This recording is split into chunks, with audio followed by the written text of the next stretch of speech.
Om Swastiastu.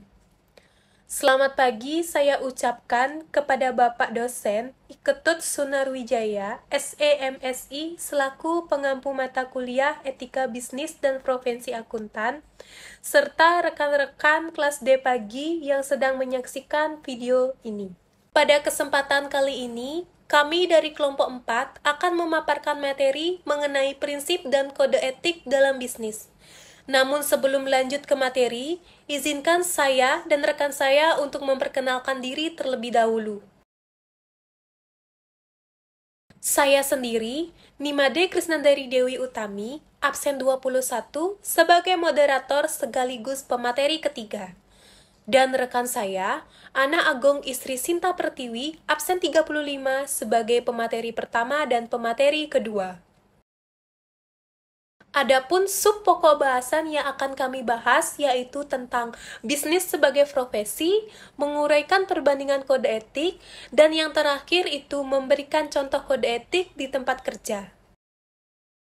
Baik, langsung saja ke materi kita yang pertama, yaitu tentang bisnis sebagai profesi yang akan dijelaskan oleh rekan saya, Gung Sinta. Untuk Gung Sinta, waktu dan tempat saya persilakan.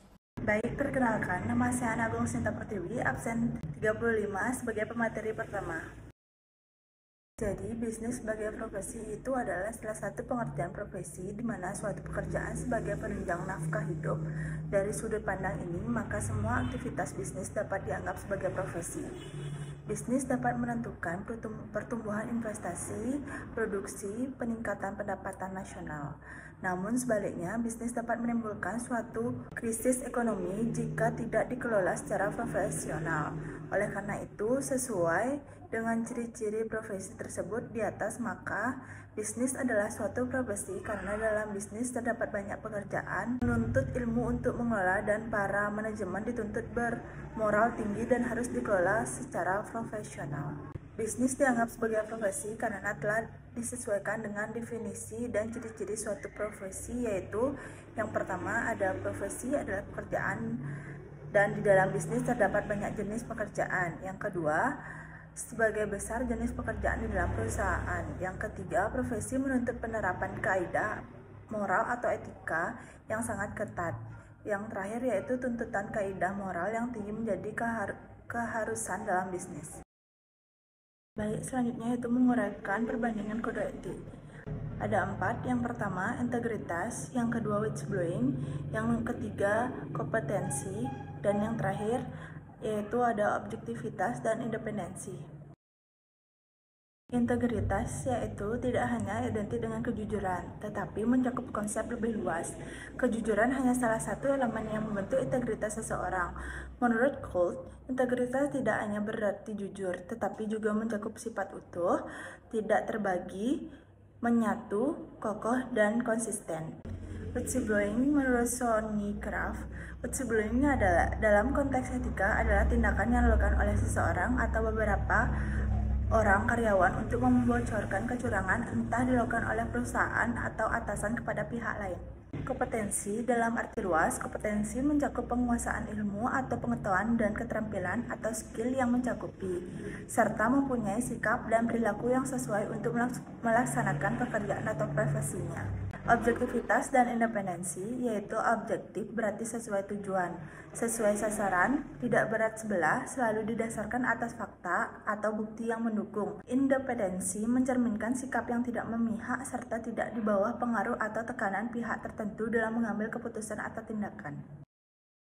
Sekian presentasi dari saya. Untuk waktu dan tempat saya kembalikan kepada moderator.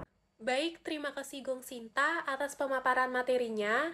Selanjutnya ada materi yang terakhir, yaitu tentang memberikan kode etik di tempat kerja akan dijelaskan oleh saya sendiri. Baik, langsung saja ke contoh kode etik yang pertama, itu ada kode etik sumber daya manusia. Nah, di mana kode etik sumber daya manusia ini dibagi menjadi beberapa bagian, yaitu yang pertama ada kode etik formal, yang di mana kode etik yang dirumuskan atau ditetapkan secara resmi oleh suatu organisasi profesi, suatu lembaga atau entitas tertentu. Yang kedua ada kode etika, yang di mana entitas yang mengembangkan kebijakan, mengevaluasi tindakan, menginvestigasi, dan menghakimi pelanggaran-pelanggaran etika.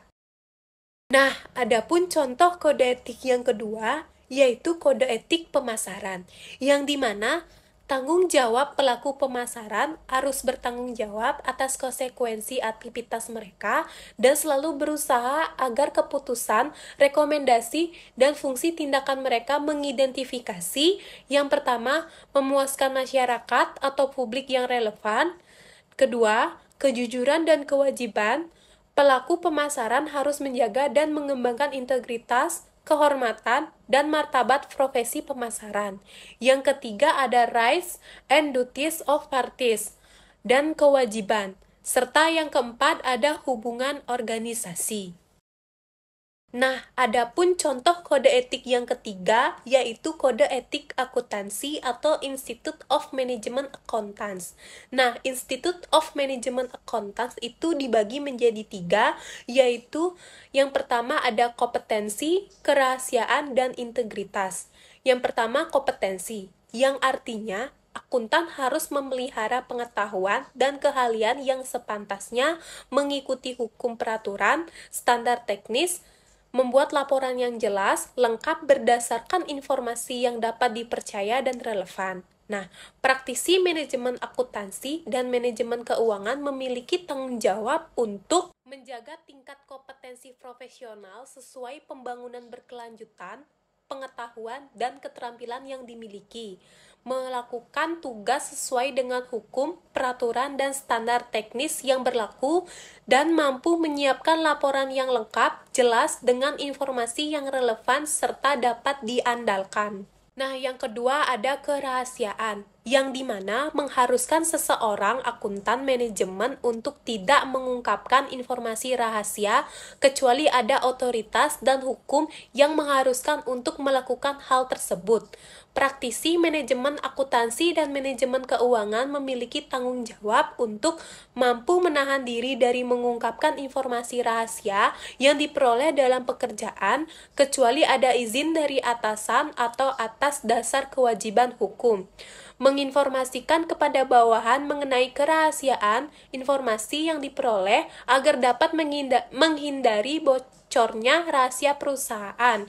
Hal ini dilakukan juga untuk menjaga pemeliharaan kerahasiaan dan menghindari diri dari mengungkapkan informasi yang diperoleh untuk kepentingan pribadi maupun kelompok secara ilegal melalui pihak ketiga. Yang ketiga ada integritas, yang dimana mengharuskan untuk menghindari kegiatan yang dapat menimbulkan prasangka terhadap kemampuan mereka dalam menjunjung etika.